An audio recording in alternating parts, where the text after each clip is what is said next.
Oi, gente, boa tarde. Vocês estão me ouvindo bem? Podem confirmar no chat, por favor?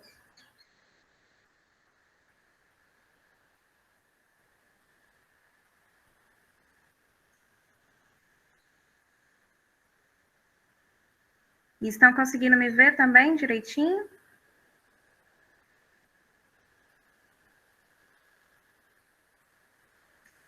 Tá certo, então. Gente, boa tarde novamente. Eu gostaria de me apresentar. Eu me chamo Rebeca Fontinelli, sou graduanda em zootecnia do 9º período aqui na Universidade Federal do Amazonas, e neste ato eu serei a mediadora do evento de hoje. O evento de hoje está intitulado Empreendedorismo na Zootecnia, Oportunidades e Tendências. Vamos tentar abranger com essa reunião 2 palestras em áreas diferentes, uma pela visão de uma graduanda em zootecnia também, e a outra palestra na visão de uma profissional já formada e bem conceituada. As nossas convidadas são Carla Nogueira, graduanda em zootecnia, que vai ser a primeira palestrante, e Andréa Mesquita, que neste ato está representando a sua startup Território da Carne. É com muita alegria que nós estamos aqui disponibilizando esse evento para vocês, mais um evento, né, online, nesses tempos de pandemia, e a gente espera que vocês possam fazer bom proveito do mesmo. Eu gostaria de apresentar agora a Carla Jaqueline Nogueira, enquanto mais gente vai entrando ao longo do evento, acredito eu, e mais tarde eu vou dar outras informações acerca de quem pode estar interessado em certificado, certo? Eu só vou esperar para mais tarde porque ainda tem pouca gente, certo? Então, a primeira palestrante é Carla Jaqueline Nogueira, graduanda em zootecnia pela UFAM, que foi iniciação científica no Instituto Nacional de Pesquisas da Amazônia, o INPA, e faz parte, além de ter fundado, a AZ Consultoria, que é a empresa júnior de agronomia e zootecnia na Universidade Federal do Amazonas. Ela foi consultora por 3 anos e foi presidente da mesma, do CASU, em 2018. Atualmente, ela encontra-se em São Paulo, trabalhando por uma empresa chamada Colact. Acredito que ela irá falar mais sobre isso no decorrer da palestra. Então, Carlinha, muito obrigada por aceitar o nosso convite, por estar aqui com a gente. É muito especial, a gente tem uma colega de turma e de curso aqui, e a palavra é toda sua. A Tainá também pode botar o slidezinho dela à mostra, por favor. Obrigada a todos. Show. Enquanto a Tainá tá colocando aí, galera, vocês podem me falar aí no chat se vocês estão conseguindo me ouvir direitinho.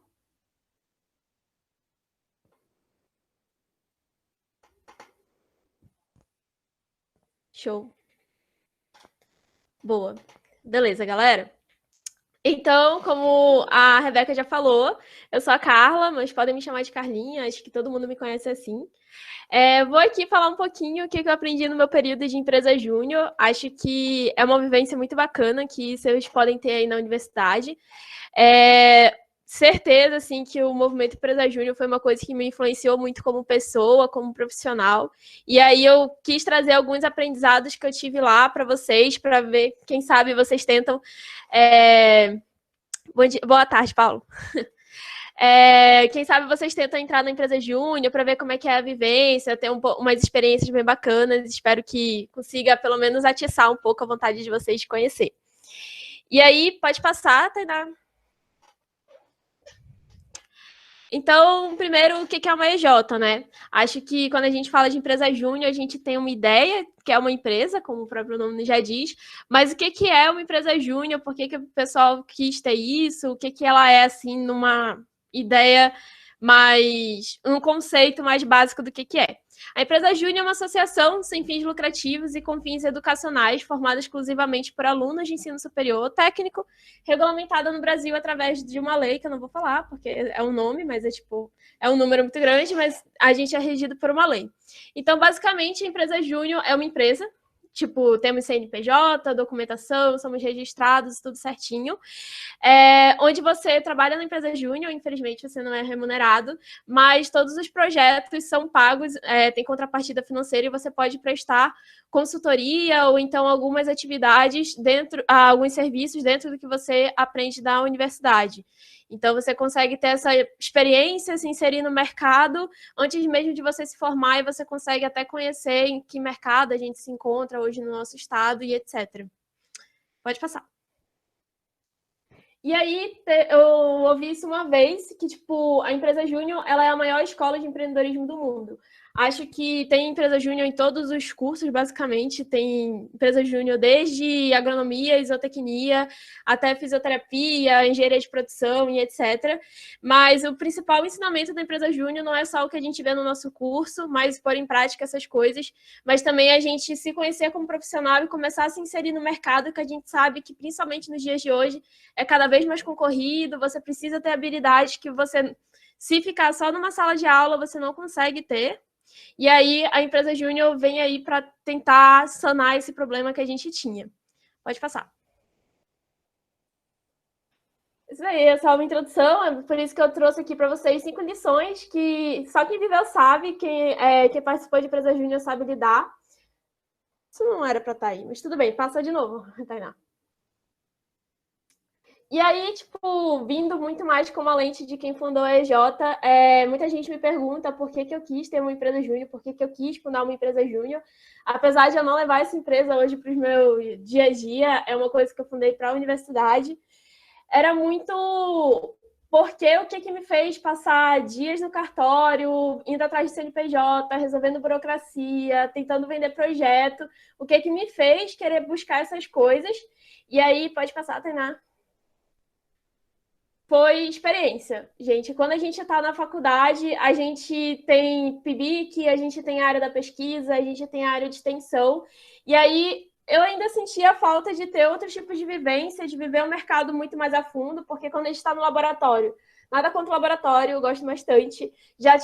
Passei 3 anos fazendo PIBIC, foram 3 anos incríveis assim da minha vida, eu gostei pra caramba. Mas a gente, quer queira, quer não, tem a vivência de laboratório. Então, se eu quiser explorar outras coisas, eu preciso ver outros patamares. Então, se você quiser ir mais para campo, tentar extensão, projetos de extensão, tem a área de extensão. Mas aí, muita gente sabe, e aí depois a galera trouxe profissional para falar com vocês, para vocês, que tem a área também de você abrir o seu próprio negócio, começar a tua startup, se jogar no mercado, conhecer muito bem do mercado e começar o teu negócio. E se você quisesse ter essa vivência, não tinha nada que trouxesse meio que esse preparatório para você, quando saísse da universidade, começasse as suas coisas. E aí foi muito por isso que eu quis a empresa Júnior, muito para não só abrir contatos e também ter experiência, mas para que de fato tenha uma vivência, para que tipo eu fizesse um estágio nesse ramo de empreendedorismo. Pode passar.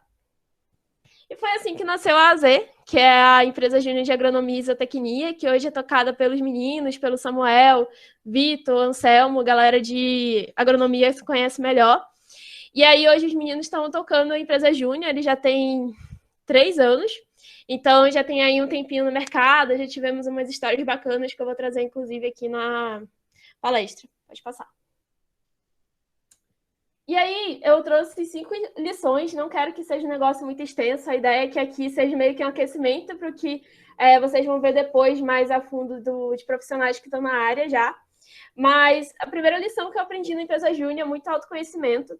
E eu acho que passando daquele negócio meio espiritual do que é o autoconhecimento, mas muito mais para você como profissional. Você, na empresa Júnior, você entende quais são os seus pontos fracos, quais são os seus pontos fortes, como que você trabalha, que tipo de profissional você é. Você não vê só a parte do profissional como pessoa, mas você também consegue ter vivência de que área de atuação da zootecnia você se interessa mais. Se você gosta de ir mais para extensão, você até sabe se você prefere ir para pesquisa ou continuar nessa área de ir para campo. E você consegue entender também quais culturas que você prefere, você consegue ter uma vivência em outras culturas também que você não conhecia. E como na empresa Júnior é muito a galera que está lá, pela galera que está lá, não tem professor ou alguém acima de ti, é muita responsabilidade que você tem que ter, então você meio que tem que se jogar de verdade nos projetos que você faz para que você consiga entender e você acaba sabendo o que você gosta, o que você não gosta. E aí também muito você se entende como pessoa, se entende como profissional. Se entende como profissional e você consegue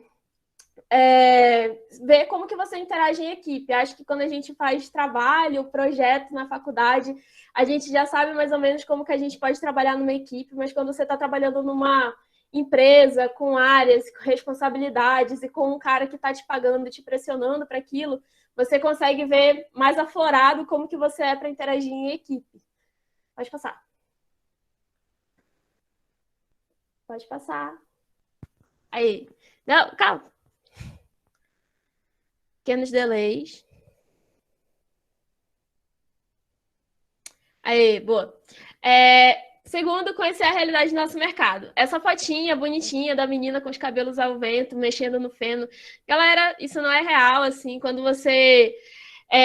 a zootecnia não é igual às fotos que a gente vê na internet, assim, tem algumas que são realmente verdade, principalmente em Instagrams, mas só que tem outras que não é aquilo que é a realidade, e quando você tem a vivência de ir para campo, de passar por ramal, por conhecer produtores, principalmente lá na região amazônica, que foi, a gente prestou bastante consultoria para cooperativa quando eu estava na época de empresa júnior. Você tem contato com uma realidade que muitas das vezes você não conhece quando está na faculdade, você tem contato com produtores de verdade que muitas das vezes vocês, numa visita técnica que vocês vão com professores, vocês conhecem gente muito grande ou gente que já está mais estabilizada. E quando eu estava em empresa júnior, eu via meio que um outro lado da moeda, daquele produtor de cooperativa, que precisa ter seus gastos muito bem controlados, que precisa saber onde que ele vai investir e que ele não tem todo o dinheiro assim para poder investir em algumas super tecnologias e você tem que se virar porque o cara quer ter lucro como te pagando. Então, você acaba tendo contato com produtores de verdades e conhecendo muito o seu mercado. E aí leva para o terceiro ponto, que para mim é o mais importante, que é você entender as principais dores e problemas do seu estado. E pensar como que você pode solucionar isso, porque você entendendo que dores e problemas são esses, você já consegue ver que oportunidade você pode estar investindo quando você tiver dinheiro, então quando você sair da faculdade, ou então para começar uma startup. Muito por você conhecer melhor o mercado, você vai conseguir apostar mais certo quando você for começar a sua vida profissional de fato. Pode passar? Rede de contatos, para mim, isso foi a coisa mais importante. Acho que hoje eu só estou empregada em São Paulo, vivendo aqui, por causa da rede de contatos que eu fiz no Movimento Empresa Júnior.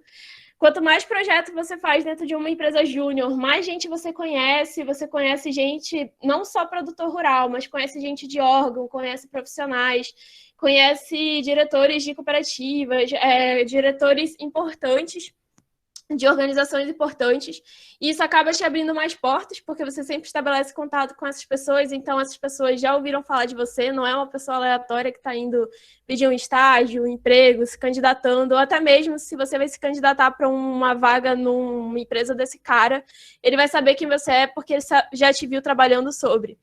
Então, quanto mais portas você abre, mais oportunidades se abrem juntos, e aí é só uma bola de neve, e como você não precisa se estender muito sobre rede de contato, quanto mais você age lá dentro, mais você consegue contato e mais oportunidades vêm para você. Pode passar. Boa tarde, Andressa. Aprendizado prático. Colocar em prática o que você vê em sala de aula. Acho que um exemplo muito claro assim, que eu tive foi no período que eu estava tendo nutrição animal com o professor Frank, inclusive. A gente estava aprendendo a elaborar ração e no mesmo período um cliente da empresa Júnior tinha pedido para que a gente elaborasse ração para a galinha poedeira. E aí acabou que o que eu estava vendo na sala de aula eu estava tendo que colocar em prática para esse cliente e foi um rolê, deu problema, nem tudo acontece como a gente queria. E lá fui eu revisar como é que funcionava e tudo mais. Mas o fato de eu estar colocando em prática aquilo que eu estava vendo em um semestre, eu tendo que entregar em, sei lá, 3 meses para um cliente, o fato de eu ter que colocar em prática essas coisas que eu estava vendo em sala de aula fez com que eu fixasse muito bem as coisas que eu estava vendo na faculdade e isso acabasse sendo levado para mim, independente de quanto tempo você passava. Então, até hoje tem coisa que eu lembro que eu aprendi na faculdade que só foi muito bem fixado porque eu fiz exercícios práticos quando eu estava dentro da empresa júnior. Pode passar. E aí, por último, que eu gosto muito dessa fotinha, foi a primeira vez que eu fui para o interior do Rio Preto da Eva, assim, era o interior entre Rio Preto da Eva e Itacoatiara, era um ramal sem luz, sem água, E aí, que está comigo é a Valéria, a Tamires e o Patrick, que eram pessoas que estavam na empresa júnior na época comigo. Um cliente queria que a gente fizesse um levantamento de que serviços que o pessoal queria lá na área. E, cara, na empresa júnior, você conhece gente muito incrível e você tem momentos únicos, assim. Tenho certeza que essa foto assim ficou registrada para mim, muito por pessoas incríveis que estavam comigo, por momentos incríveis que eu vivi. Tem cada cliente que você atende, cada pessoa que você conhece, cada serviço que você presta, e, tipo, é muito gratificante você olhar que você está fazendo alguma coisa que, de fato, está fazendo diferença na vida de alguém. É muito gratificante você ver o profissional que você está se tornando. Eu, em 3 anos, tenho muito orgulho da profissional que eu me tornei por causa da empresa Júnior. E você conhecer gente muito incrível, que tem a mesma perspectiva de vida para você. Eu não tenho dúvida que tem gente que eu conheci na empresa Júnior que vai ser meu sócio daqui a 2, 3 anos. E são pessoas com a mesma linha de raciocínio de vocês, que talvez vocês demorassem muito tempo, então nem conheceria essa pessoa e talvez acabasse perdendo uma oportunidade por conta disso. Então, acho que um dos principais aprendizados que eu tive na empresa Júnior foi ter conhecido gente muito incrível para tocar projetos futuros, para me levar aonde me levou. E principalmente os momentos únicos que eu vivi lá. Não tem coisa mais incrível do que você ter que viajar 2, 3, 4... 3, 4 horas não, né? Mas, tipo, 2, 3 horas para que você consiga prestar um serviço para um cara, voltar, sem falar perrengues que você passa, assim, no dia a dia, que você não imagina quando você está na sala de aula. Então, acho que esses momentos, assim, que você vive quando você mete o pé na estrada e realmente vive o mercado de trabalho como ele é de verdade, não tem nada mais que pague por isso. Pode passar. E aí, para finalizar, foi bem rapidinho, como eu falei, era muito mais para aquecer, trazer uma perspectiva de alguém que veio da faculdade. No período que eu estava na faculdade, participei de muita coisa, fui em iniciação científica, participei do Movimento Empresa Júnior, fui da EAZ, fui presidente do centro acadêmico. De todas essas experiências, o Movimento Empresa Júnior deve ter sido o que foi mais gratificante para mim, foi o que eu mais gostei, foi também o que eu mais me estressei, que eu realmente botei à prova as coisas que eu vivi. Hoje eu estou aqui na Colact, que é uma startup daqui de São Paulo, uma startup de tecnologia. Estou aqui trabalhando por um período, já tenho planos para quando eu for sair e, tipo, tenho muito claro do que eu gosto na área de zootecnia, tenho muito claro do que eu vou investir na área de zootecnia. E eu espero que vocês, no final da faculdade, possam olhar para trás, olhar para todas as experiências que vocês viveram e tenham tão certo que vocês querem, assim, e que todo mundo saia, pelo menos, encaminhado ou crente do que quer fazer da vida, como muita gente hoje não consegue, né? Então, tá aqui meu contato, meu e-mail, quem quiser mandar mensagem, quem quiser conversar, eu super estou aberta para isso. E aí é isso, galera. Era muito mais para trazer uma perspectiva e aquecer um pouco o papo para nossa próxima convidada, beleza? Muito obrigada.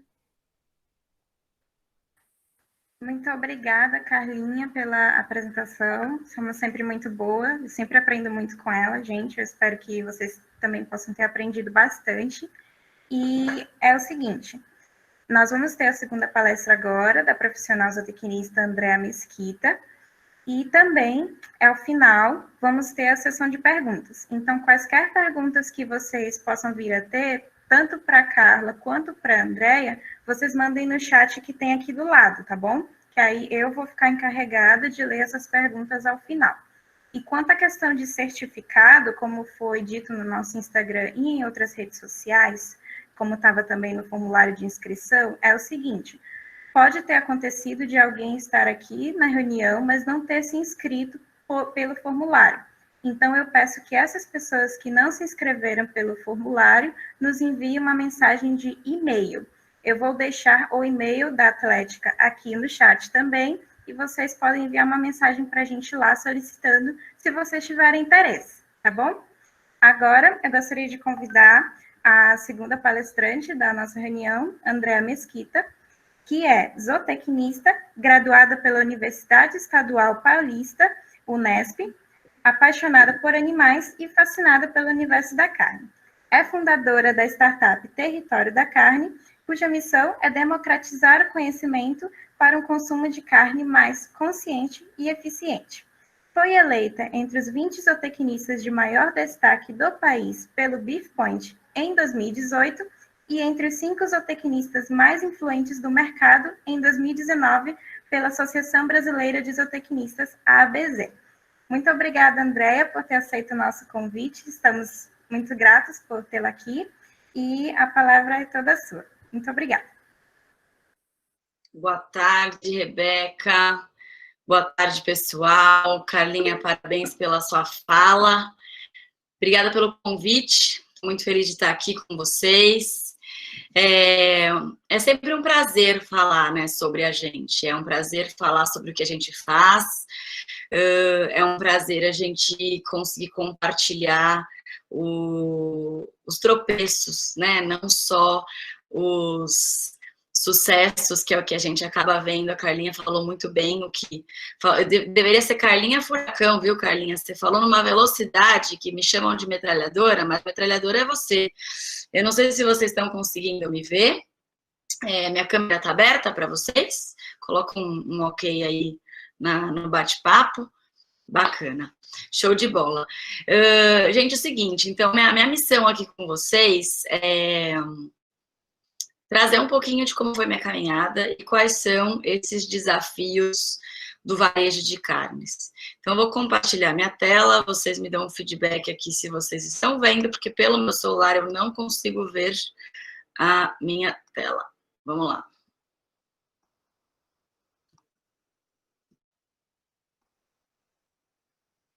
Show. Agora eu quero sentir aqui se vocês estão conseguindo me ver minha tela. Então, qual é o desafio? A atuação do zootecnista. Quando a Rebeca chamou a gente, atuação do zootecnista no varejo, que é o que eu faço, e quais desafios que a gente pode esperar. Se vocês já assistiram alguma palestra minha, vocês sabem que eu começo sempre fazendo uma reflexão. Eu poderia pegar os slides e acabar fazendo a mesma coisa para todo mundo, porque eu sei que o pessoal super elogia, mas eu sempre começo assim, né? Quando eu vou construir uma ideia, o que eu quero trazer para essa turma? E a turma de vocês me trouxe a responsabilidade de falar sobre desafios do varejo. Então, a primeira pergunta que eu faço para vocês é: vocês estão aqui por algum motivo? Qual é esse motivo? O que vocês estão esperando que eu entregue de valor durante esses 40 minutos, uma hora que a gente vai conversar?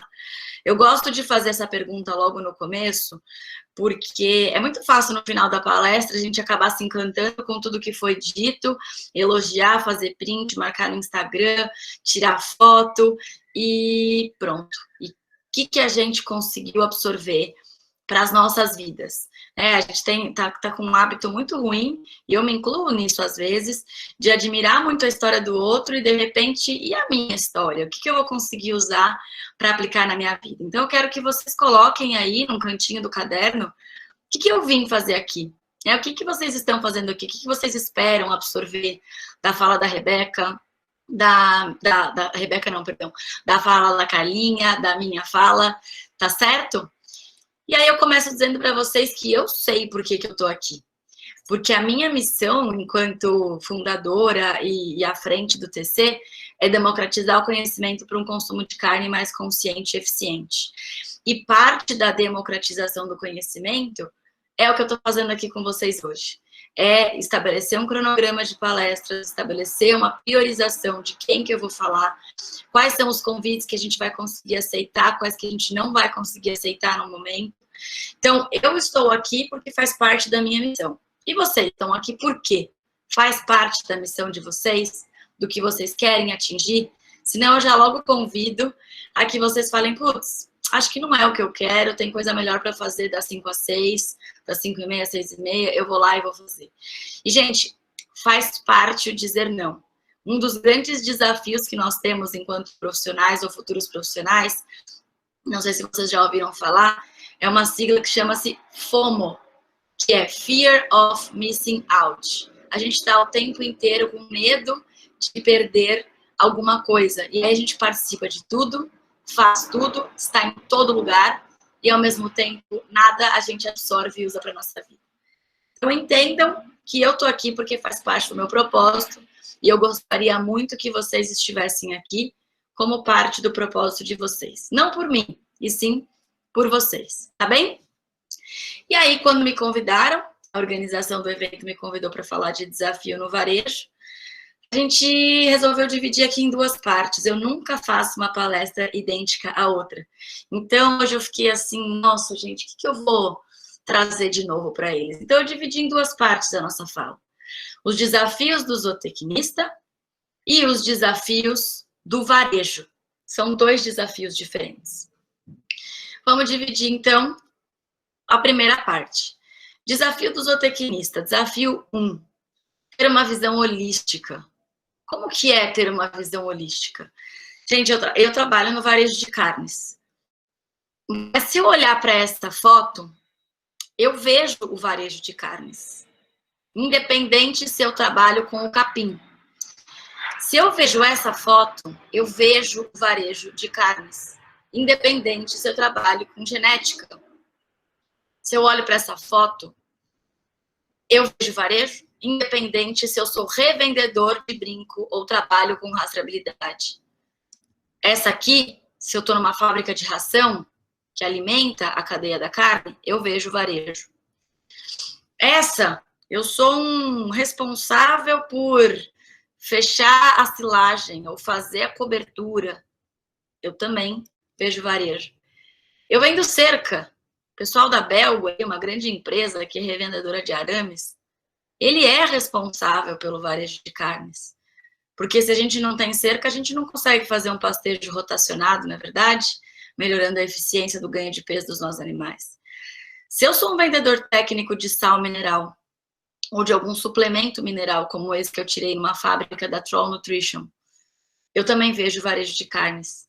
Se eu estou no frigorífico, sou um tipificador, ou sou um profissional de chão de fábrica, eu também vejo varejo. Se eu estou na desossa, eu vejo varejo. Se eu estou no açougue, eu vejo varejo. Se eu consumo, eu estou vendo o mercado de carne, que é atendido através do varejo, abastecido através do varejo. E esse aqui, então, dentro de uma escola, servindo a comida para os estudantes, eu também faço parte da cadeia da carne. E aí, chega onde eu estou. Primeiro desafio é, a gente não tem o hábito de ter uma visão do todo. A gente não consegue, a gente acaba não vendo a cadeia como um todo quando eu estou dentro da faculdade. Quando a gente sai, muito bem colocado pela Carlinha, a gente começa a enxergar um monte de coisa que não foi vista se a gente estivesse só dentro da sala de aula. Então, eu sou zootecnista, já atuei viajando em mais de 30 frigoríficos, quando eu era colaboradora de uma das maiores empresas aqui de proteína do mundo. Fui gerente de produção e de manipulação de cortes, numa fábrica de produtos premium. Também gerente de qualidade e de P&D. Trabalhei numa fazenda de Nebraska. Fundei o Território da Carne. Depois disso, fundei junto com o professor Danilo Millen o programa Carne 4.0, que me levou até a Amazônia. Depois o Grupo Carnívoros no Brasil e Plano Startup. E aí, gente, para continuar falando dos outros desafios, eu tenho que falar um pouquinho dessa história que a gente está construindo aqui. Essa sou eu, com exceção da primeira foto, que é a minha sobrinha, que na minha época não tinha ultrassom 4D, mas eu sempre gostei de animal e fui metida modelete aí numa parte da minha vida. Olha só que coisa, né? Essa parte talvez vocês não soubessem. E essa sou eu em 2010, quando eu me formei na faculdade, com a minha família, exceto meu irmão que estava na Alemanha nessa época, na Austrália, aliás. E nessa época eu nunca tinha me relacionado nem com carne, muito menos com o varejo de carne. Isso foi em 2010. E essas fotos aqui foram em 2019 para 2020. 10 anos se passaram. E aí eu falo para vocês, né, quais são os desafios da zootecnia?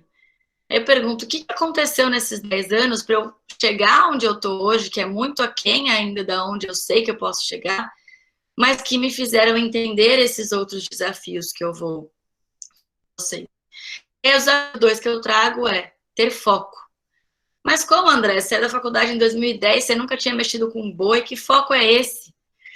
Meu primeiro emprego, gente, em 2010, quando eu me formei, foi na JBS, como trainee. Eu não entendia nada de boi, nunca tinha trabalhado com boi, não participava de grupo de estudo, e foi meu primeiro emprego.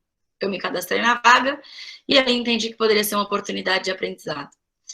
Olha aqui que está escrito, gente, em 2010, que eu precisava, né? O que eu preciso?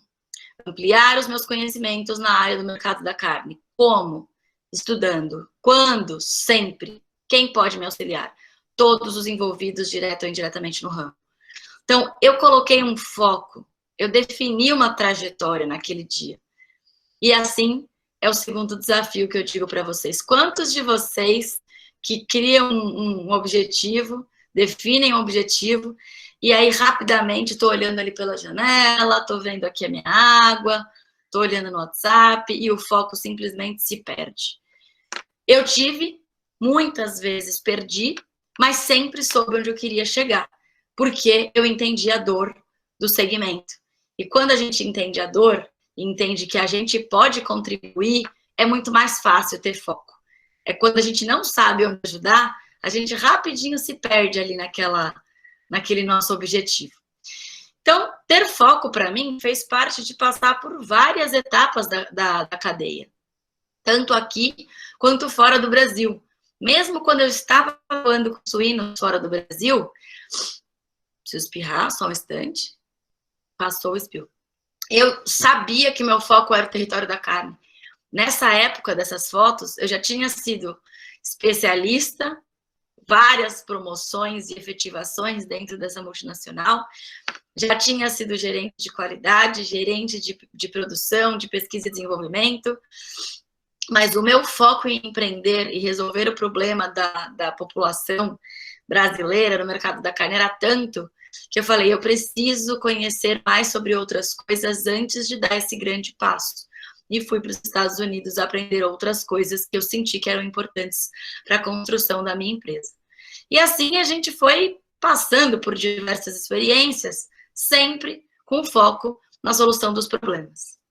Qual que é o desafio 3, gente? Que eu digo para vocês que vocês, poucos de vocês da geração que eu acredito que está aqui, podem dizer que são, que é o quê?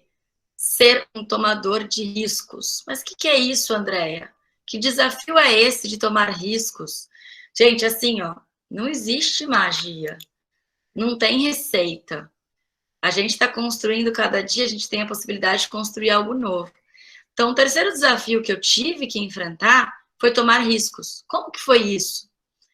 Eu tive que tomar várias difíceis decisões. Se você já assistiu outras falas minhas, algumas você já sabe. Se você não assistiu, também não vai dar para a gente contar sobre todas elas hoje. Mas eu tive que tomar muitas difíceis decisões. Até que eu criei o meu próprio território. Eu criei a minha empresa, que eu criei a minha startup. E é muito louco falar em equilíbrio numa startup, porque é mais ou menos como essa foto. Você pregar alguma coisa na areia. Não tem estabilidade, né? A areia move, ainda mais essa aqui das dunas dos Lençóis Maranhenses, como eu estava aqui. Ela se move e, de repente, algo que era firme, baqueia e cai. Assim é o cenário da startup. Mas o que é uma startup, então? A Carlinha falou um pouquinho sobre empresa júnior e eu vou trazer bem rapidamente o que é uma startup. Ah, esse termo em inglês é muito chique. Gente, assim, não há glamour numa startup. O que ela é? É um modelo de negócio inovador, ou seja, você não tem de onde se basear na maioria das vezes, repetível, já vou explicar o que é, e escalável, trabalhando em condições de extrema incerteza, que eu acabei de falar, né? Quando a gente coloca uma madeira ali, como eu coloquei, num monte de areia de duna. Todas as soluções precisam ser desenvolvidas, não tem nada pronto. É criar praticamente do zero. E o que é ser repetível e escalável? A gente cria um modelo que eu não preciso crescer o meu time para escalar e eu não preciso ter várias soluções. São soluções macro que eu atendo um grande número de pessoas. E é isso que a gente desenvolve aqui no TC. Programas de capacitação para o varejo de carnes, para que a gente tenha um consumo mais consciente, menor desperdício, maior eficiência, e isso a gente faz de várias formas, com vários cursos e com diferentes ferramentas. E aí, gente, voltando ao lance da areia, por ser uma ideia inovadora e disruptiva, não tem no que se basear. Então, muitas são as vezes que eu tô aqui, tem o maior glamour, nossa, a Andrea tá lá no escritório dela e tal, da entrevista daqui, da entrevista dali.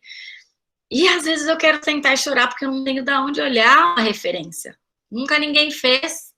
Então, é um universo extremamente desafiador, super disruptivo, é bacana, a gente se sente muito bem quando as coisas dão certo, mas a cada uma que deu certo, 10 deram errado. E aí vem uma grande característica do empreendedor, que também foi falado aqui anteriormente, que é ser resiliente. Vocês hoje estão numa geração que vocês não precisaram ser muito resilientes. Tem quase tudo muito fácil. A informação é uma prova de que a gente não tem resiliência na busca. Dá uma olhadinha no Google. Se você não achou alguma coisa na primeira página, a maioria desiste. Não procura com outros termos, com outros tipos de combinação de expressão, em sites em inglês, em outras fontes de dados. Não abre um livro para ler. A gente acaba não tendo resiliência porque está tudo muito à mão. E isso é algo que a gente tem que desenvolver, sim, principalmente para quem quer empreender. Porque as coisas não vão vir de mão beijada, muito pelo contrário. A gente sabe aqui dentro do território quanto que a gente desbrava e quantos nãos a gente recebe para cada sim que a gente leva. Com certeza é muito mais do que 10 nãos para cada sim. Isso muda o quê? Só dá gás e combustível para a gente. Tá certo? Então essa é a ideia da startup. E uma frase que eu levo muito com a gente aqui é: primeiro você crê, depois você vê. Como é que você vai criar uma ideia inovadora se você está sempre se baseando em algo que já existe? Nunca vai ser inovador. Então, você acaba acreditando que aquilo lá sim pode ser uma solução para o mercado, e aí você desenvolve essa solução. Então, essa frase tem muito a ver com o que a gente faz aqui. E essa sou eu, quando eu primeiro acreditei, para depois eu ver. Então, essa foto remete muito a essa frase anterior, que é primeiro você crê, depois você vê. Isso aí foi no comecinho do TC na Estrada, onde eu entendi que por mais que eu já tivesse passado por várias empresas, vários cargos, vários países, eu ainda não conhecia sobre as dores e os problemas do varejo de carnes brasileiro. O que eu fiz? Peguei meu carro, sentei a bundinha lá e falei: vou conhecer os empresários brasileiros, vou conhecer quem de fato tem os desafios que eu quero propor a solução. Como é que eu vou propor uma solução de um problema que eu não conheço? E aí, assim eu fiz e fui viajando por vários estados brasileiros, 64 dias de uma vez, depois fui para o Uruguai, passei 10 dias lá, depois fui para a Rússia, Alemanha, Inglaterra, Suíça, França, Itália, Estados Unidos, e muito me autoconheci e entendi quais eram os meus limites de empreendedora, o que eu podia aceitar, o que eu não podia, o que eu poderia propor também. E assim, gente, para quem olha com essa foto aqui, que eu fiz questão de manter, pode parecer fácil, mas essa foto aí eu estava em frente a uma praia linda, maravilhosa, conhecido como Caribe brasileiro, que é Maragogi, e foi a única foto que eu consegui tirar nesse lugar, porque eu só fui nessa praia para dormir entre uma cidade e outra. Então, dentro desse desafio, que é ter foco, que é ter resiliência, que é crer para ver, eu tive que fazer muitas concessões. E fazer concessões vai fazer parte da sua jornada como zootecnista no varejo. Porque não tem tantas coisas prontas quanto tem em outras áreas. Porque, de fato, é uma disrupção a gente atuar perto do consumidor final. E aí, tudo que vocês estão vendo aqui é uma história minha, que vocês conheceram muito pouquinho, vão conhecer mais com o passar do tempo, se assim quiserem. Mas é muito importante a gente dizer que a gente interpreta o mundo por aquilo que a gente já viveu. Então, não se culpem se vocês não vivenciaram ainda grandes experiências a ponto de trazer essa reflexão de que, nossa, por que eu não tinha pensado nisso? E aí eu venho para o próximo desafio, que é: não compare o seu bastidor com o palco do outro. Por que eu faço questão de dizer isso aqui? Porque pode ser que vocês olhem e falem: nossa, eu nunca vou conseguir criar a minha empresa. Até parece que eu vou conseguir conhecer 9 países, que nem a Andrea conheceu. Crer para ver. Não se comparem. Pode ser que o que você esteja prestes a desenvolver, a inovar, a entregar de valor para a sociedade, esteja a centímetros de você. E não precisa ir para o outro lado do mundo para achar a solução, tá bem? Então é muito importante que a gente conviva com esse desafio, porque senão a frustração toma conta e a gente se acha incapaz de ser parte de tudo isso. E aí, por falar em palco, alguns de vocês devem saber, a grande maioria não, a gente acaba falando muito pouco disso, mas no ano passado nós estivemos num reality show da Band, que era o Planeta Startup, e nós fomos convidados porque eles consideravam que nós éramos entre as 60 startups de destaque do Brasil. E entre as 60, a gente passou ali pelo pitch inicial e ficamos entre as 30. E por que a gente passou, talvez, por esse crivo tão rigoroso e estávamos ali nesse palco? E aí eu venho para o próximo desafio. Construam um propósito. Essa palavra está muito mal utilizada por aí. Mas certamente o que faz com que as pessoas queiram nos ouvir aqui no TC é o que várias falam quando a gente termina uma palestra. Nossa, Andréia, dá para ver o brilho que você tem no olho pelo que você faz. E, gente, não foi sempre assim. Eu não tinha esse brilho para muitas coisas e tem coisa que eu faço no TC que eu não gosto de fazer. E tudo bem, faz parte. Por quê? Porque quando eu miro ali, ó, eu tô vendo um pôr do sol maravilhoso que vocês não estão conseguindo ver, mas quando eu miro ali, ó, pode ser que aqui esteja nublado, mas ali eu tô vendo o pôr do sol. Eu sei que eu quero chegar ali. E para chegar ali, eu vou ter que passar por coisas que nem sempre são legais de fazer. E assim a gente constrói o nosso caminhar, né? Então, saibam o que vocês querem. Sintam o que vocês podem trazer de valor. E qual que é o meu propósito que vocês ouviram lá atrás eu falando e talvez nem tenham pego esse lance. O meu pitch de elevador no Planeta Startup foi: estima-se que dos 42 quilos de carne consumidos por um brasileiro em um ano, 8 vão para o lixo. Gente, eu não consigo conceber essa afirmação. E é um dado tirado de um estudo da FGV junto com a Embrapa, de que eu quero chorar quando vejo isso. Então, meu propósito, eu não quero mais ver carne sendo desperdiçada. Eu não quero contribuir para essa estatística. E mais do que não querer contribuir para essa estatística, eu quero ajudar as pessoas a não contribuírem com essa estatística. O meu propósito é esse. Mas, André, você ensina varejista de carne a vender mais, a ter negócios mais eficientes. Não é isso que você faz. Você não ajuda a desperdiçar menos.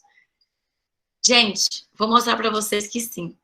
Essa pesquisa é da Embrapa e da FGV de 2018. Vocês podem depois passar o celular nesse QR Code e acessar ela inteira. Mas olha só, das 127 milhões de toneladas de alimento que vão para o lixo, 28% estão na fase de produção, 28% na fase de consumo, 22% no manuseio e armazenamento, 17% na distribuição e comercialização e 6% na fase de processamento. Eu escolhi os 50% que eu poderia ajudar. Eu não queria mexer na produção, eu não queria mexer também na distribuição e no processamento. Eu peguei a fase do consumo, do manuseio e armazenamento. E um pouquinho da comercialização também. E aí, não sei se vocês sabem, mas o erro de manipulação ou processo de cocção inadequado tem o potencial de colocar a perder todo o trabalho realizado nas etapas anteriores. Aí você pensa assim, então será que eu, como zootecnista, tenho frente de atuação no varejo? Gente, vocês podem ser os melhores zootecnistas no campo. Se alguém no varejo ou o consumidor final fizer um péssimo trabalho de armazenamento, distribuição, cocção, preparo, o trabalho de vocês não serviu de nada. E é uma afirmação que está dizendo aqui num livro, não sou eu que estou dizendo. Só que a gente sabe que isso acontece.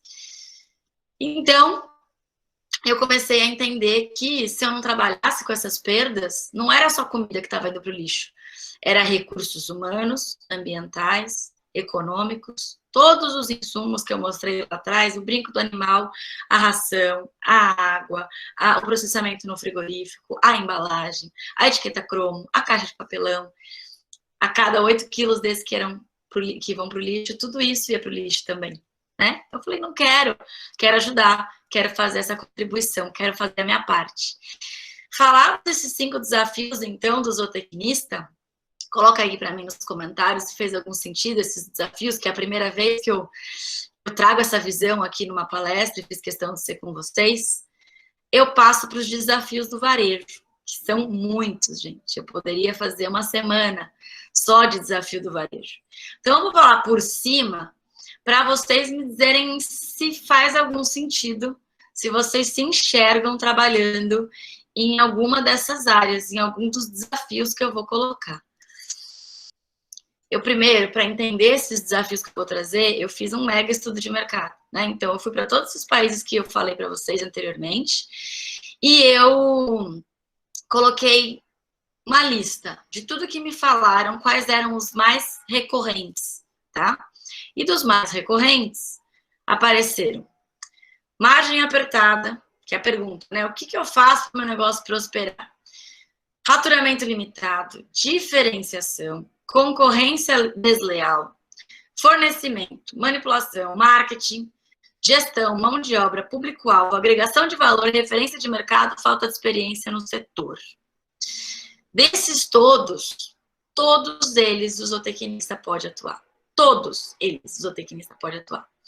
Eu queria uma interação aqui com vocês nos comentários, não sei se a Rebeca me permite, mas coloca aí no comentário desses 13 desafios, o que vocês imaginam que vocês poderiam atuar no varejo como zootecnistas ou profissionais de agrárias para contribuir, para ajudar o negócio do empresário a prosperar? Vou dar algumas ideias, tá? Margem apertada. Por que é margem apertada? Margem é composta pelo preço de venda menos os custos de operação, né? Se eu tenho uma desossa mal feita no meu açougue, meu custo é mais alto, né? Se eu tenho uma falta de aproveitamento dos meus cortes, se eu não sei o que fazer com o meu dianteiro, se eu tenho um fornecedor que me entrega um dianteiro ruim, eu não tenho como agregar valor àquele produto, então eu não escolhi direito a minha mão de obra, a minha matéria-prima, e acabei que não aproveitei esse meu dianteiro. Minha margem é mais apertada. Faturamento limitado. Então, faturamento limitado por quê? Porque eu não sei agregar valor ao meu produto. Será que não faria sentido eu ter... Gente, eu não tô vendo nenhum comentário, mas deixa eu ver se vocês estão colocando. Ó, coloquem aqui para mim que eu tenho certeza que vocês estão... Ah, beleza, estão colocando. Para eu ter certeza que vocês estão me escutando. Concorrência desleal. Por que concorrência desleal? Porque ainda existe muito abate clandestino.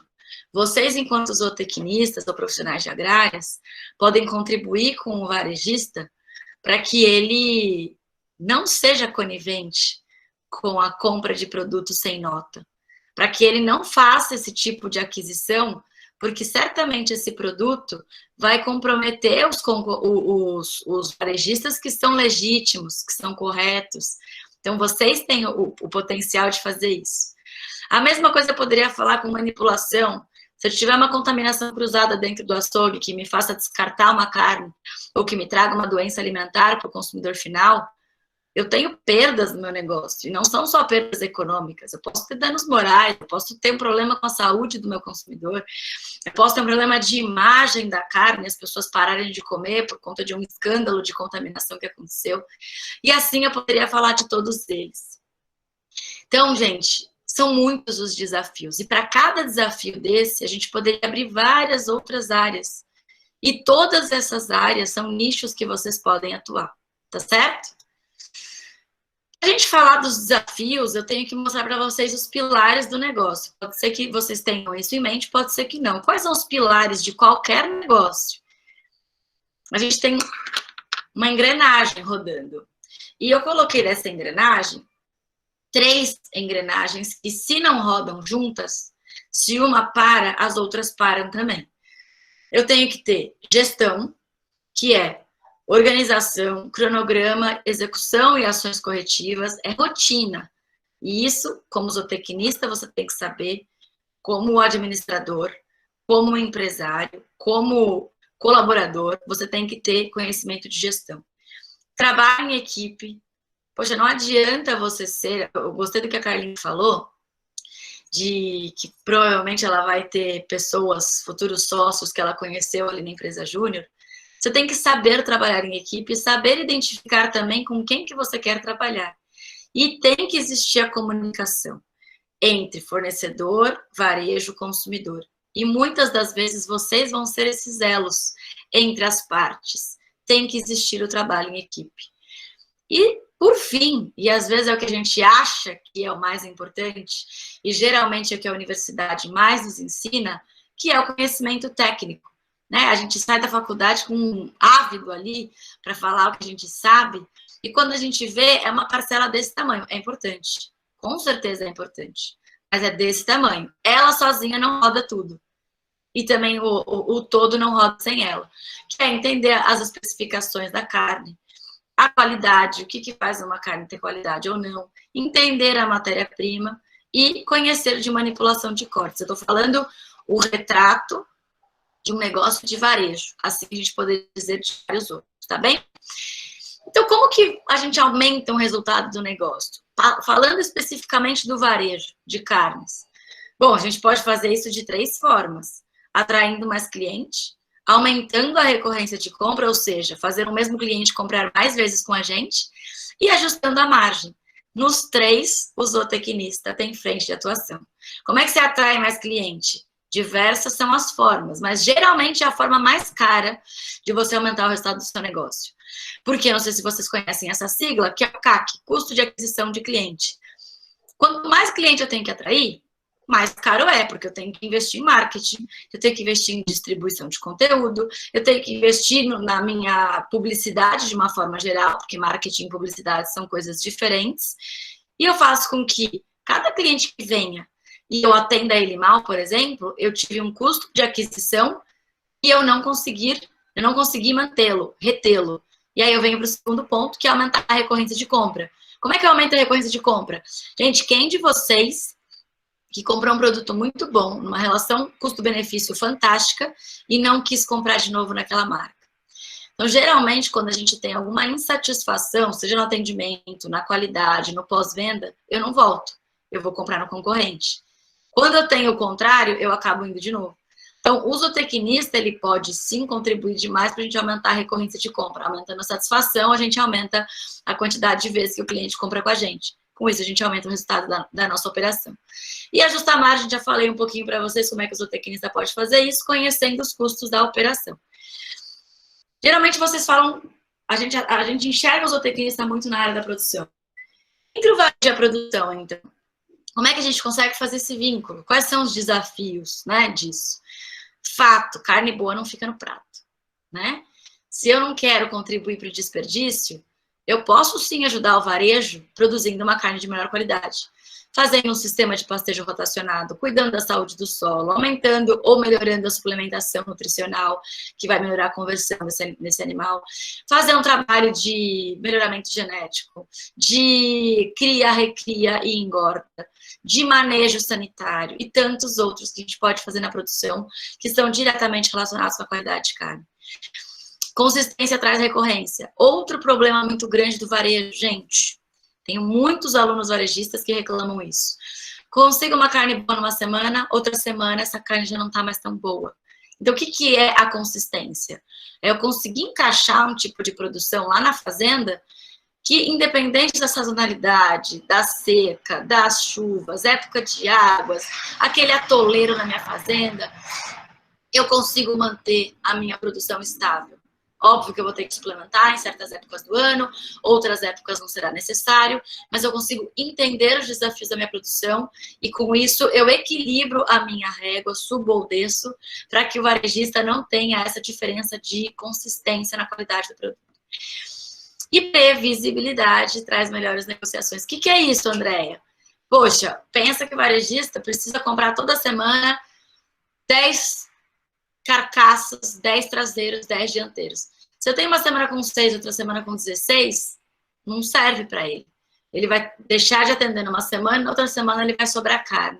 Então, se eu tenho uma previsibilidade da produção, para quem quer atuar na fazenda, eu também atuo no varejo de uma forma completamente relacionada. Tá certo? E aí, para a gente falar bem rapidamente, já ir terminando a nossa fala, o que muda após o Covid, de tudo isso que a gente está falando? Não sei se vocês viram, mas a gente teve aí um mundo entrando de cabeça para baixo numa recessão e só a linha verde acima do zero.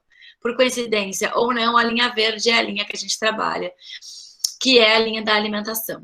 Então, gente, com Covid ou sem Covid, a gente teve sim uma série de rupturas na cadeia, mas ainda assim a gente está numa fase onde o varejo está sendo muito bem visto, porque o varejo está abastecendo todos os, ou grande parte, dos seres humanos que dependem da proteína animal. Eu não tenho bola de cristal, e nem gostaria de ter, eu acho que se eu tivesse eu ia sofrer com isso, mas o que a gente pode dizer baseado em dados é que uma pesquisa feita pela Nielsen mostra que a gente teve um aumento de 121% de pessoas fazendo em casa. O que isso significa? Parei de consumir no restaurante e comecei a consumir em casa. Como é que eu vou consumir em casa uma carne que eu não sei preparar? E aí a gente entra num desafio que é o consumidor, de uma forma geral, ele está sendo desafiado o tempo inteiro a aumentar o nível de confiança que ele tem naquele produto. Quanto mais confiança ele tem no produto, no fornecedor, no varejista, obviamente, mais vai ser a recorrência de compra dele. Quando a gente traz isso para a nossa realidade, o que isso significa? Eu, como zootecnista, preciso mostrar para o meu consumidor final o que ele precisa fazer para ter o melhor daquela proteína. E aí eu pergunto para vocês, quantos de vocês que estão aqui me escutando conhecem a aptidão de cada corte de carne, para cada tipo diferente de preparo, para que esse cara que está preparando em casa não se frustre tendo uma experiência péssima com carne, falando, tá vendo? Sabia que eu não devia ter comprado. Devia ter ido para o frango, que é mais fácil, não erro, não tem como ficar duro, não tem essa quantidade toda de tecido conjuntivo, que é o colágeno, que acaba, assim, contribuindo para a gente ter um preparo ou muito bom ou muito ruim. E assim vai. E aí eu olho para essa foto e falo, caramba, né? Como é que a gente consegue encantar o nosso consumidor, já que eles agora estão comprando mais do varejo, comprando menos dos restaurantes, porque estão todos de lockdown, agora estão voltando a abrir. E aí eu trago um conceito de qualidade atrativa. Não sei quem de vocês que já escutou, mas é uma expressão muito usada pelo professor Pedro de Felício, que é o quê? Gente, só a qualidade da carne, a qualidade por si só, que a gente fala de qualidade esperada, não é o suficiente para que a gente consiga conquistar esse consumidor. E qual que é o grande mal que eu vejo? Não é grande mal, mas a grande oportunidade que nós temos dentro da zootecnia. Pausa para ela. A grande oportunidade é nós não entendemos nada do nosso consumidor de carne. A gente não entende nem de carne, quem dirá de quem come a carne. Então, eu trago aqui um conceito de qualidade atrativa, que é o algo a mais que deveria estar contido no produto. Só uma curiosidade para vocês aqui, quando a gente fala em quais seriam as facilidades que você gostaria de ter quando você vai comprar carne, quantos de vocês sabiam que estacionamento estaria entre os mais cotados? 76%. Pensem vocês que vocês vão lá, estudam, fazem uma formulação de ração, aprendem a passar ultrassom de carcaça, faz um protocolo de cria, entende como que é o transporte do manejo pré-abate, o bem-estar animal, e aí o cara vai lá, compra no supermercado, prefere comprar no supermercado do que da sua marca, porque você não tem estacionamento e o supermercado tem, independente da qualidade daquele produto, qualidade esperada. Então, a gente precisa entender o que o consumidor quer, além da carne por si só. E aí, outra coisa em relação à qualidade atrativa, que eu tenho enxergado muito há um certo tempo, que é, a gente está muito preocupado em trazer soluções mega inovadoras, em soluções tecnológicas, em soluções digitais, em soluções 4.0, mas o 4.0 que a gente tanto fala aqui, não necessariamente é super alta tecnologia. É você conseguir unir o que o cara quer com o que você consegue dar. E um bom exemplo disso é esse rótulo, que não tem QR Code, que não tem tecnologia, que não tem 1000 imagens, mas ele fala contra filé, embalagem. Fala, André, o que isso tem a ver com o desafio do varejo de carne e o zootecnista? Você, como zootecnista, entendendo o tamanho do animal, você pode dizer, cara, faz sentido eu produzir novilha de 16, 17 arrobas, Porque as famílias estão cada vez menores. O bife precisa ser cada vez menor. Como é que eu vou querer fazer um bife deste tamanho, de um marruco de 1 tonelada, se quanto mais fino o bife for, mais duro ele será no processo de cocção rápida. Olha quantas coisas eu juntei numa frase só. Cocção rápida, o que é isso? Eu tenho um produto que ele requer um cuidado para se manter suculento, porque senão a gente acaba perdendo o quality grade, o quanto que a gente vai atribuir de qualidade àquele corte, e que se eu for lá pegar uma talagada de um orro de bife, de uma área de olho de lombo, de um animal muito grande, ele vai me dar uma bistecona desse tamanho, e para o cara comprar um bife desse tamanho, ele vai ter que desembolsar muito mais. E esse desembolso hoje para o consumidor é muito importante. Então, eu tenho sim que entender do consumidor para saber que lá na fazenda, hoje faz mais sentido ter um animal abatido antes dos 36 meses do que o que a gente tinha há 5, 10 anos atrás. Não é?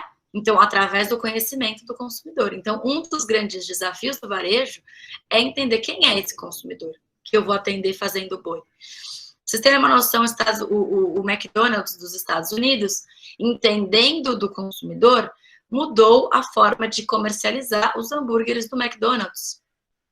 E pegaram só para o quarteirão e mudaram ali a carne do hambúrguer de congelada para resfriada, porque entendeu que o consumidor preferia saber que estava comprando uma carne resfriada e não congelada.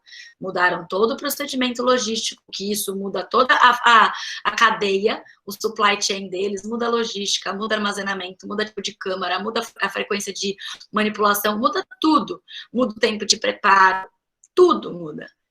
Mas eles pagaram para ver, conheceram o consumidor deles e aumentaram 40 milhões de hambúrgueres vendidos no ano passado. Por quê? Foi tecnologia da indústria? Não.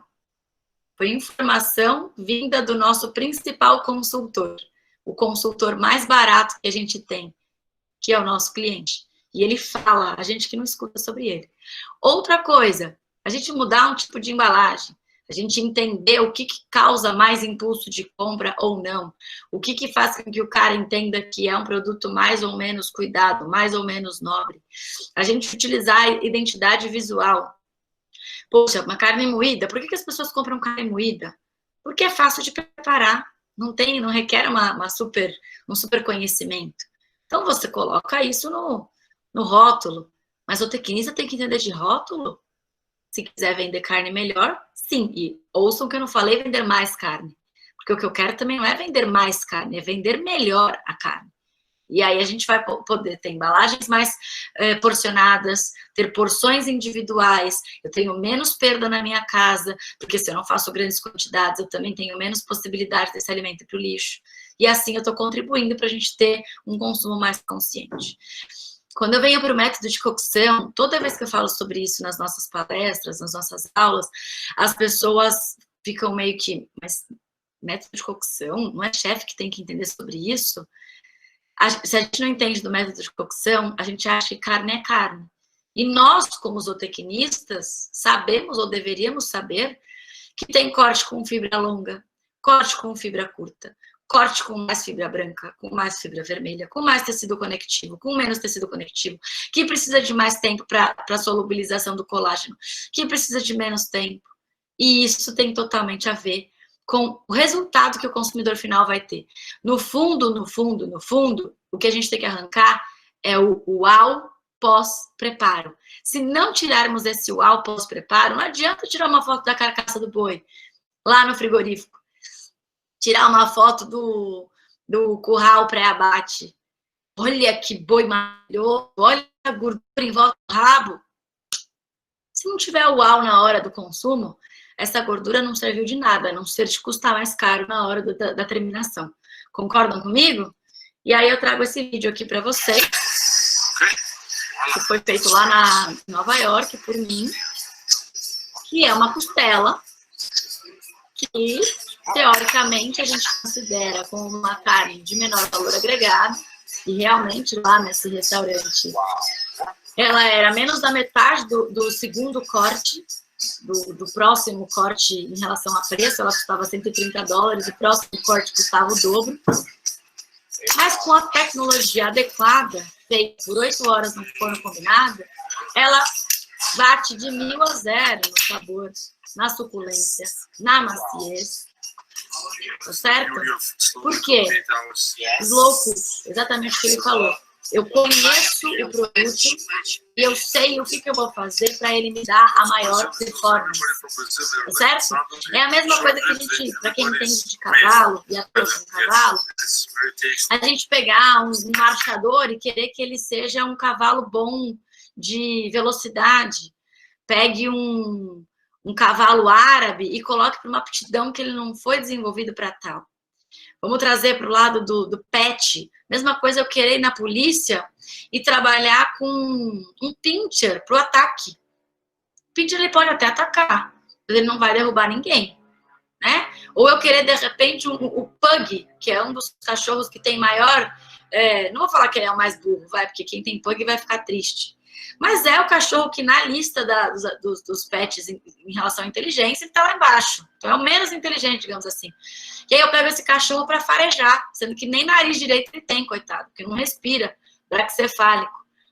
Então a gente precisa utilizar a aptidão até o final. Não adianta a gente utilizar a aptidão do gado de marmoreio se eu vou tacar água e fazer uma cocção nesse produto inadequada. Tudo que eu fiz antes não serviu de nada. Tá certo? Então, para a gente ir terminando aqui, gente, eu queria ver que horas são, para eu ter uma noção de horário aqui. Não sei muito bem que horas são. Se alguém quiser colocar no chat para mim, eu já agradeço. A gente tem aqui o ponto de contato. Deixa eu colocar aqui. O ponto de contato, o cliente e a venda. Obrigada, gente. Estou super passada no meu horário aqui, eu acho, hein? Vamos falar um pouquinho desse ponto de contato. E para falar desse ponto de contato, eu preciso dizer para vocês que agora vão ficar encantados e vão querer trabalhar com o consumidor, eu espero. Grande parte das nossas decisões não são racionais. E isso é comprovado cientificamente.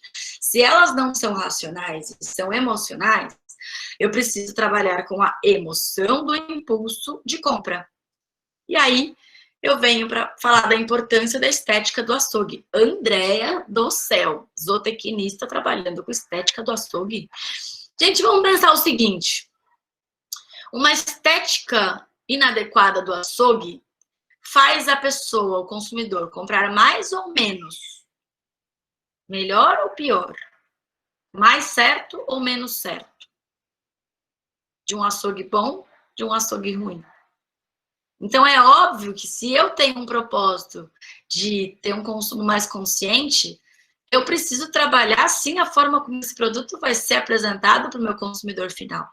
Seja ele na fala, seja ele visualmente, seja o aspecto de odor, de sabor, de ambiente acústico, porque eu quero que esse cara tenha a melhor experiência de compra, tá certo? Então, é importante, sim.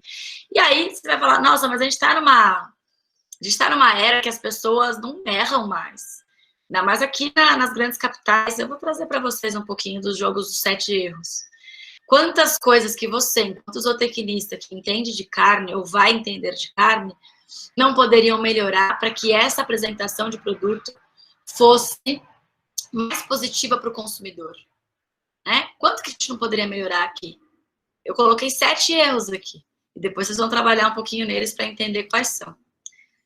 Quanto que vocês, zootecnistas, precisam estudar para entender que se eu colocar um boneco de um javali numa vitrine que eu vendo javali, talvez não seja legal para todos os consumidores. Ou colocar uma meia carcaça de um coelho com o fígado pendurado do lado de um frango, com um preço tudo sujo, também talvez não seja tão legal. Porque eu entendo de contaminação cruzada, eu entendo de micro-organismos e eu também entendo um pouquinho mais do meu consumidor. Quantos de vocês precisam estudar para entender que hoje em dia, talvez não sejam todos os consumidores que vão na sua loja que vão querer ver a cabeça do suíno? Ai, André, isso é muito mimimi. A gente não tem mimimi quando a gente trabalha com estudos.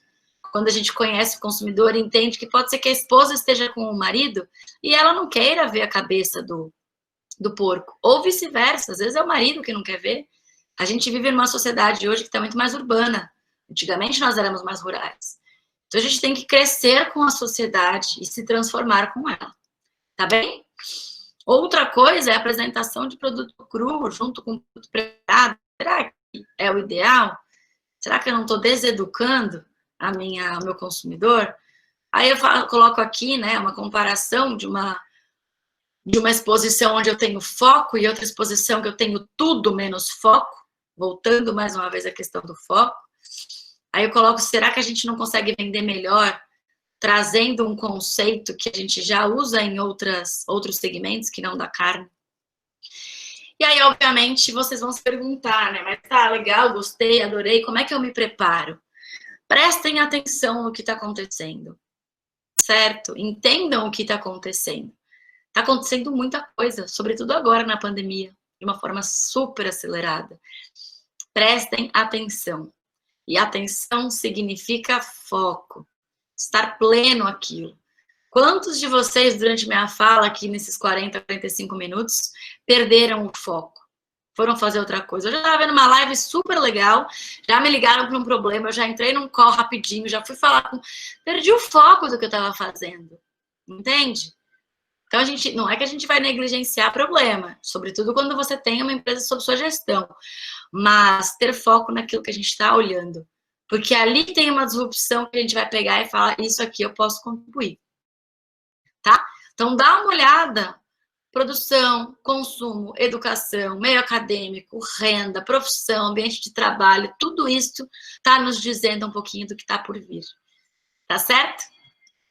E aí, o que eu quero que vocês saiam daqui sabendo é o segmento industrial vai ter que se modernizar, incorporando pessoal como vocês, de nível universitário, que são muito capazes de compreender essas causas de variação dos atributos de qualidade do produto e que vão também exercer uma ação efetiva, porque não adianta só vocês compreenderem e não agirem, entende?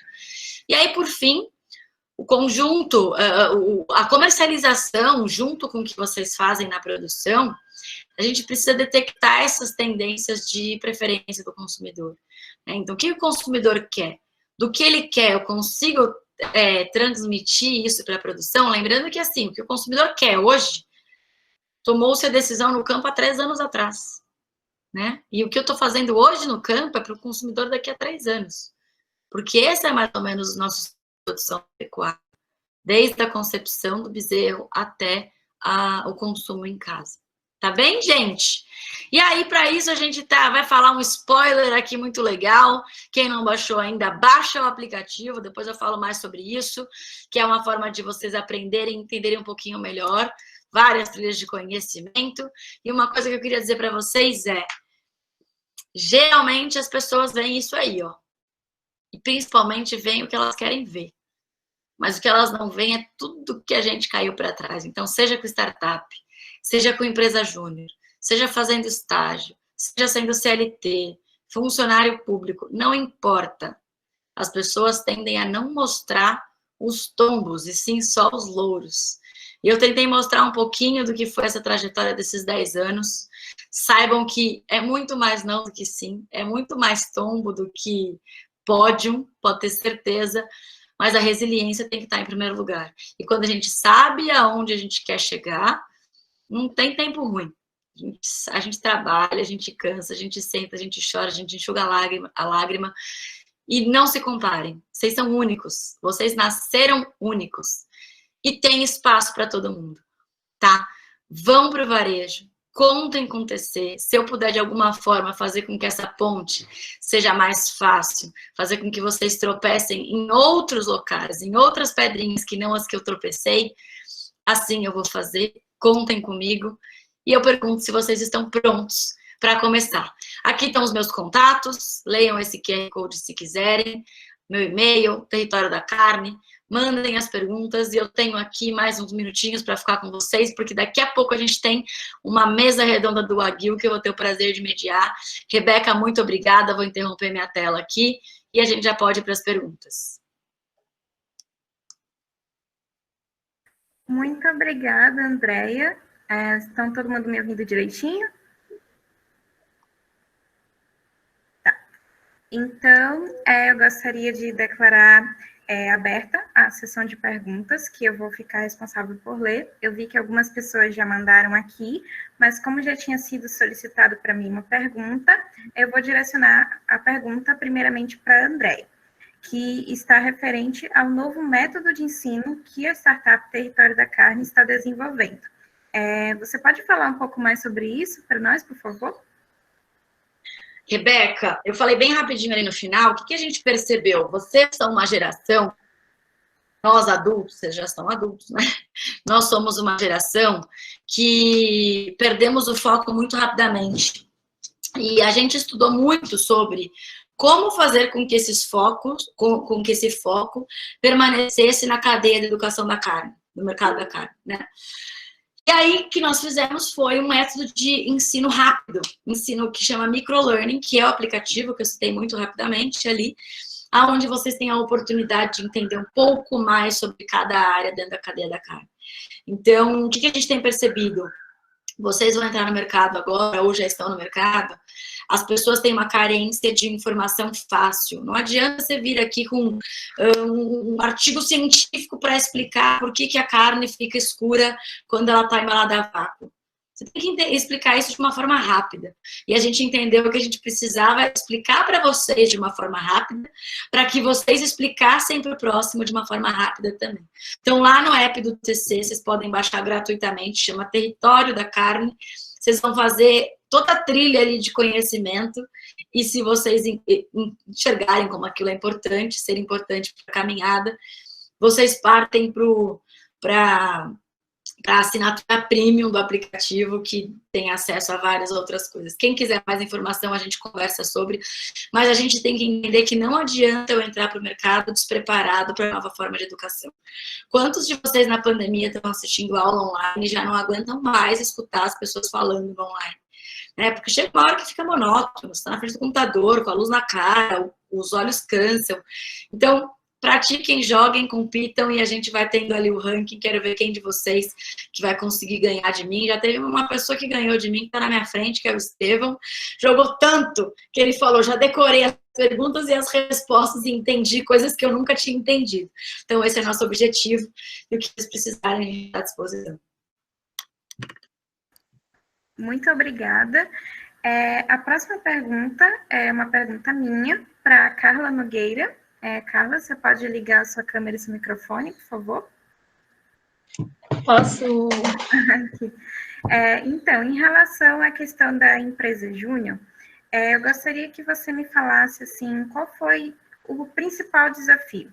Foi, entre dois que eu vou citar, foi mostrar para produtores com os quais vocês se envolveram de alguma forma, o que era a empresa Júnior, o que era o trabalho de vocês, e mostrar também o que é a zootecnia, né? Que a gente sabe que aqui na nossa região ainda há muitas dúvidas acerca da nossa profissão, ou trabalhar com as pessoas dentro da empresa, de uma forma geral. Qual foi o maior desafio dentre esses dois?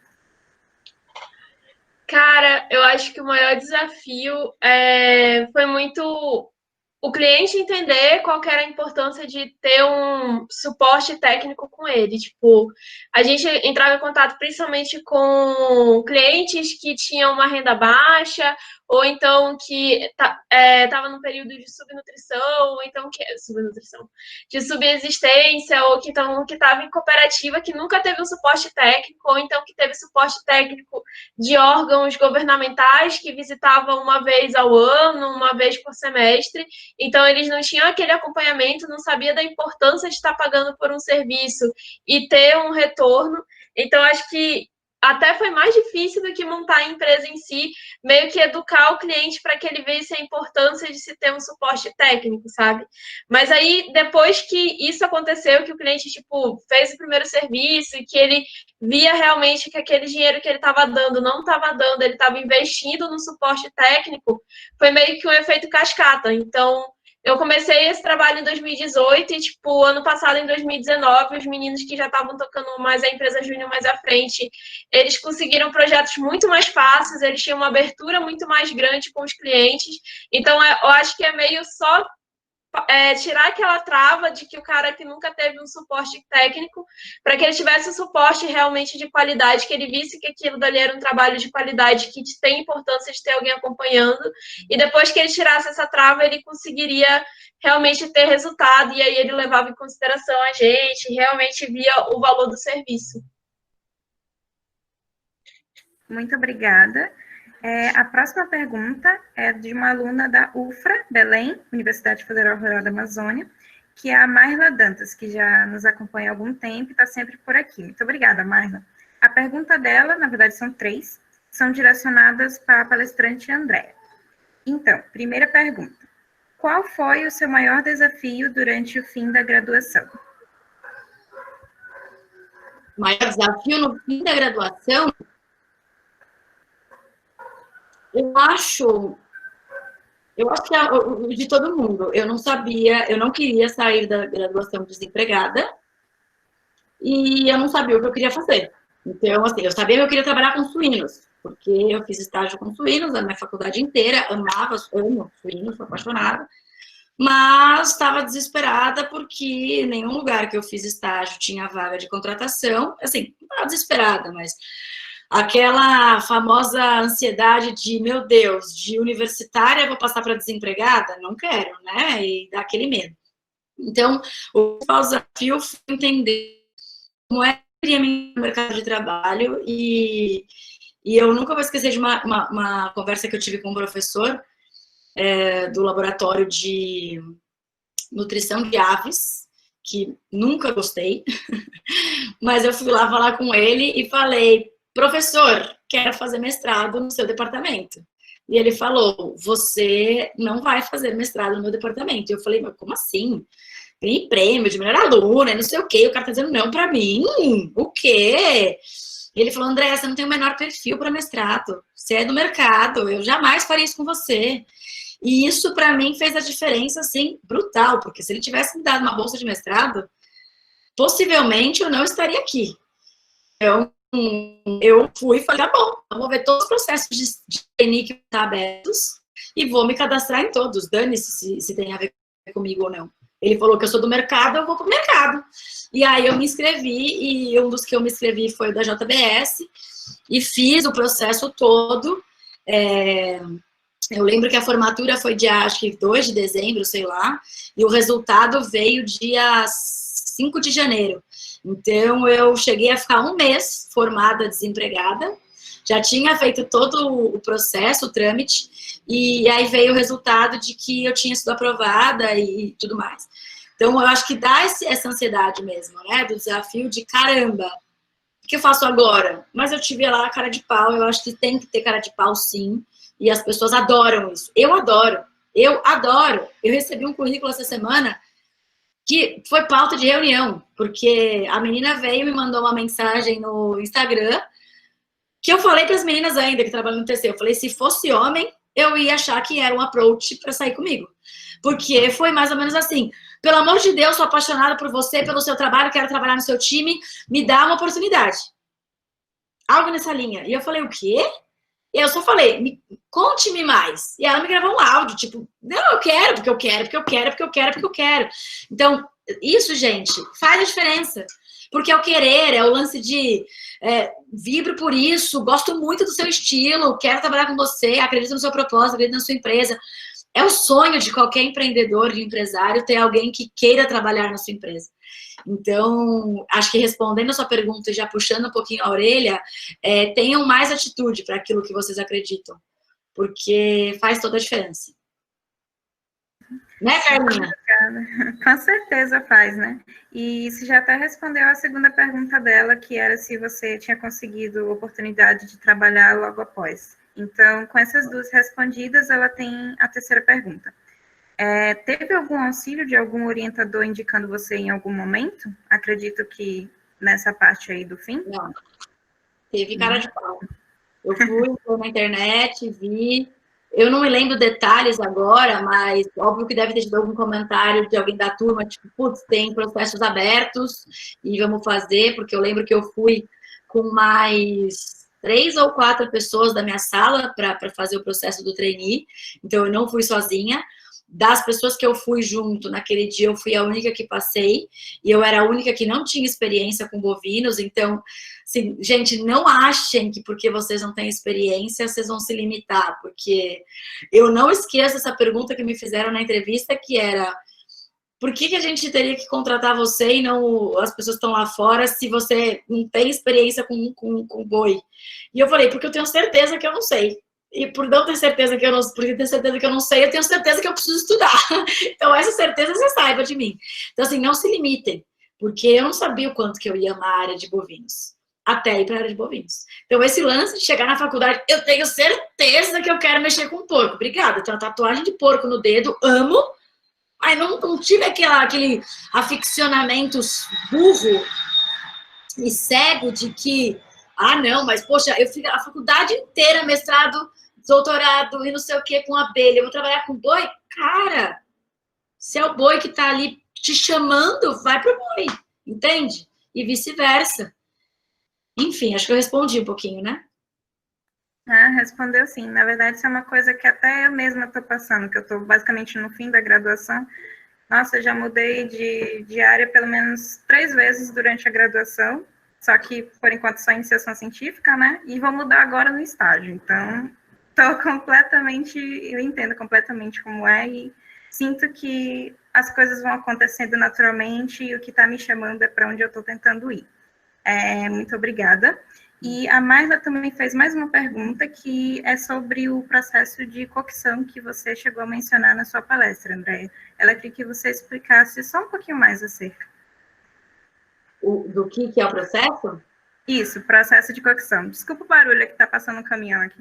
Não tem problema. Processo de cocção é o cozimento da carne, é o método de cozimento. Então, a gente costuma usar essa expressão de cocção, mas nada mais é do que qual é a tecnologia de preparo.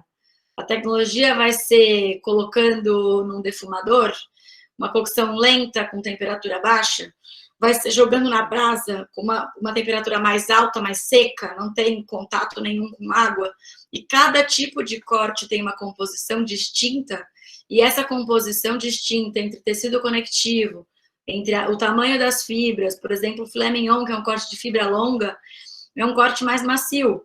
Então, ele carece um preparo diferente de outros cortes, né? Ele tem uma característica específica. Então, quando a gente começa a entender de carne, a gente começa a entender que não adianta eu fazer, eu tenho um raio-x da carne se eu não sei a minha forma adequada de preparo. Se eu pego, por exemplo, uma costela e jogo na churrasqueira para grelhar, vai ser uma tragédia, porque é uma carne que precisa de uma cocção mais lenta. E aí você pode fazer o boi que for, pode ser o melhor boi do mundo. Se eu colocar uma costela para fazer em 15 minutos, como eu faço um corte de contrafilé, você vai estragar a costela. E aí vão colocar a culpa no cara que fez. Mas esse boi não era bom. Então, o método de cocção é mais importante, porque ele pode comprometer mais a qualidade do produto, do que os 3 anos de preparo de produção daquele animal. Então, é o cozimento, basicamente isso. Muito obrigada. E a próxima pergunta é de Gabriela Pacheco, ela é aluna de zootecnia também na Universidade Federal do Amazonas, e ela pergunta para a Andréia: durante a fundação da startup, o que foi mais desafiador antes e o que é desafiador agora? O antes, eu acho que os dois são muito parecidos, mas o antes é você não saber se o mercado precisa daquilo. Do tipo, por que eu vou criar uma coisa que é inovadora? Se fosse bom, por que já não teriam feito? Acho que é a pergunta que vem. E agora, acho que não é nem de ser o desafio de agora, é o desafio de qualquer empresário. Você, quando está crescendo, você assobia, chupa cana, vai para a área, faz gol, defende, cabeceia, zero glamour, e a preocupação é sempre uma: eu preciso atender os meus clientes da melhor maneira possível. Para eu crescer meu time, eu tenho que ter certeza que eles vão fazer tão bem quanto eu. Eu não consigo fazer tudo e eu tenho que capacitá-los. E é a história do ovo da galinha. Se eu contratar antes de crescer, eu não tenho de onde tirar o dinheiro. Só que para eu crescer, eu preciso contratar. Então, o que eu fiz nesse momento? As pessoas que hoje estão comigo no meu time, elas querem muito estar comigo no meu time. E tem gente que trabalha, inclusive no TC, sem remuneração, porque querem trabalhar na causa do TC, porque acreditam que uma hora a gente vai ter uma remuneração para ter.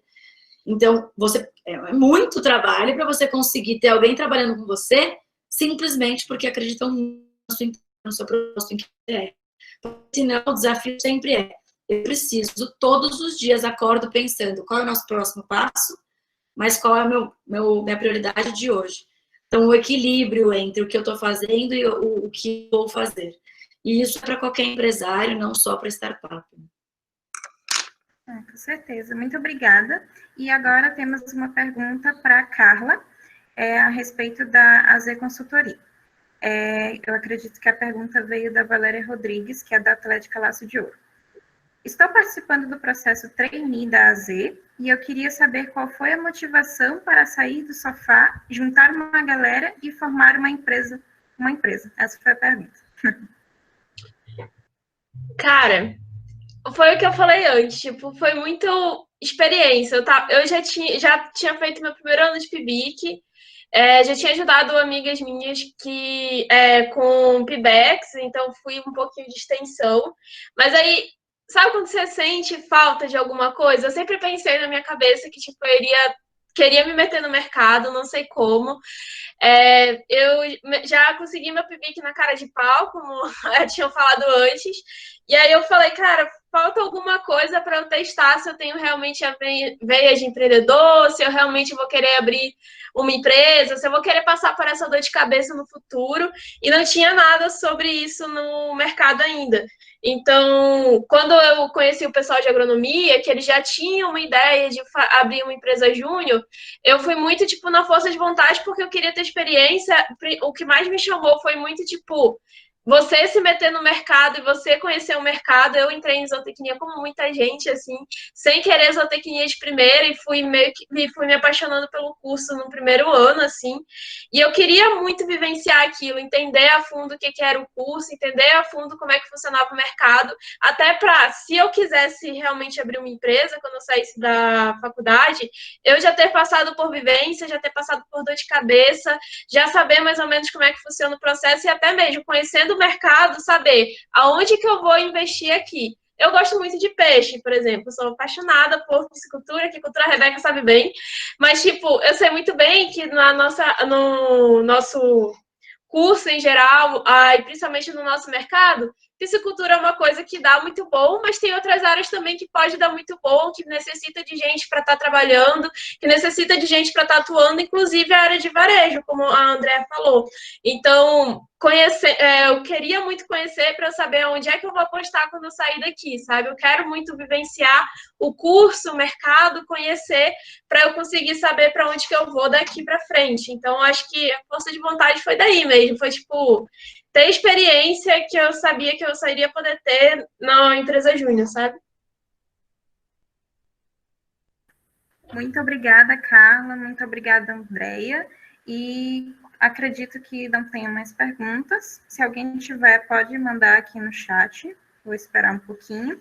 Enquanto isso, eu vou dar um aviso novamente de que essa palestra, sim, está sendo gravada. Ela vai ser disponibilizada no YouTube mais tarde. Nós vamos apenas fazer uma breve edição para alguns cortes, né, serem necessários.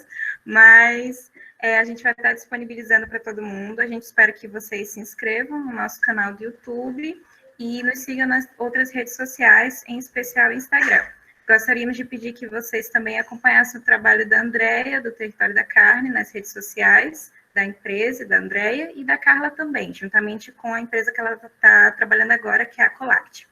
E gostaria também de, já que não tem mais nenhuma pergunta, avisar que a emissão do certificado, nós já pegamos a lista de presença agora mesmo, uma colega aqui da Atlética me informou que a presença já foi registrada, nós vamos estar emitindo daqui a um tempinho, nós vamos avisar todo mundo e vamos emitir pelo e-mail ou pelo número de telefone que alguns cadastraram, tá bom? Com isso, gostaria de agradecer novamente os nossos palestrantes, agradecer a todos os presentes, por mais que tenham sido poucos. A gente sabe que o ritmo das lives realmente anda diminuindo, conforme o tempo vai passando, mas a gente fica muito feliz que ainda tem gente que está sempre acompanhando aqui e está sempre querendo aprender mais e mais com a gente. Nós da Atlética estamos com muitas ideias, muitas novidades vindo por aí, e a gente está muito ansioso para apresentar isso para vocês daqui a um tempinho. Dito isso, muito obrigada apenas.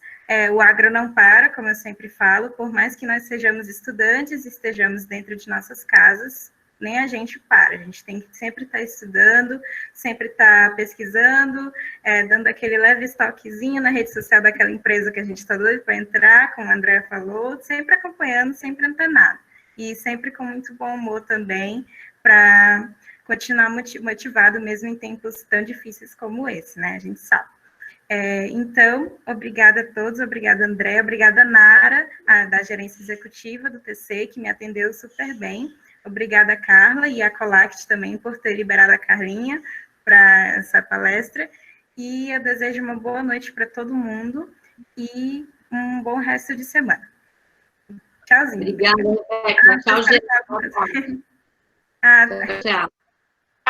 Obrigada. Obrigada. Bom final de semana para vocês.